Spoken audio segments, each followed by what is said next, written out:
Be 3rd down and 11. A lot of our life was around football. He loved the sport. Time goes middle, has Bramwell wide open. He'll dash to the goal line. He is in. With Wyatt, he was so good that it was a commitment to his future. He was looking at playing college football. Throwing, Bramwell with the catch. Bramwell with the hat trick. 3 touchdown catches tonight for Wyatt Bramwell, the senior Wyatt. He was fun to watch. When I think about it, it just makes me smile. So much of Wyatt's personality was that sport, and so much of that sport was Wyatt. But he had such a humble heart. You could hug him and you would just feel purity. I was always more worried about he was going to get tackled wrong and get paralyzed. Honestly, that was my biggest fear, is that he was going to have some spinal issue. Never has had. If we had ever saw any kind of cognitive decline in Wyatt, it'd have been, we're done. It never showed up.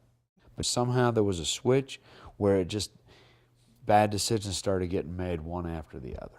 He was argumentative. He voiced out. He would yell, which just wasn't like Wyatt. With Wyatt, there was this 50, 60 days of just reckless behaviors, and you're thinking, okay, am I dealing with this 18-year-old kid that's transitioning from high school headed to college? You know, what hormones are at play here? Hello. So what this is me explaining what's wrong with me. I've been depressed for a long time. My head is pretty messed up and damaged. I took a lot of hits through football. Took a lot of concussions. And a lot of times I never told anybody about how I was feeling in my head after a hit. You know, I just kind of kept playing, which was not smart on my end. I know that. This video was made right before he takes his life. He apologized, but he said that he felt this was the best way for him to find a solution. I remember feeling just very numb, like this can't be happening. It didn't make sense. He wouldn't do this. He speaks for about a solid minute, making a request of me to help the rest of the family and his mom understand that he believed he was suffering from CTE, and to have his brain donated to science for that. Dad, I know you're capable of doing this, and I want you to do it. I feel like it'll be closure for me, and it'll be closure for you guys to know that maybe Wyatt suffered from brain damage. Maybe that was the reason. So do that for yourself. I would like that to be done. I want you all to be happy that I'm free and that I can rest easy. Postmortem, of course, is the only way to really hone in on a true diagnosis of having CTE. We didn't know right in the moment of losing him exactly where to turn to. Boston University made it so easy to be able to reach out to them and have that.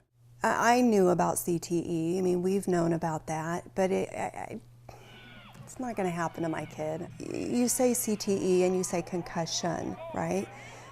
But we don't say the subconcussive hits, the repetitiveness of it. You know, how many practices and how many years, and you're not watching every time, and then it gets to a point where it's kind of the norm. You know he's going to get some subconcussive hits. You just don't think about it because this is football. You know, you're talking about an illness that you're just going to chronically get worse. You're talking about an 18-year-old kid that inside his mind is already starting to be in the 70s and 80s. But he didn't have any changes with his vision. He spoke intelligently. He was straight A's. He tutored. There wasn't nothing like that stood out. Almost 2 years later after the diagnosis, we're forced to go backwards and say, okay, maybe it's a CTE, caused all these other things. A lot of those behaviors that he was doing was him trying to battle what was going on, that the damage was already done. So for him to just shut down and not share whatever he was having going on in his head, that's hard to accept. But I don't think he knew what he was dealing with until the final 3 or 4 days of his life. And then he had made the decision. And there's so much more to Wyatt than how he chose to leave this world. The one consensus we have is you just You never get past it. It's always going to be there. I haven't found peace yet, but I'm sure it will come at some point. At least I have faith it will.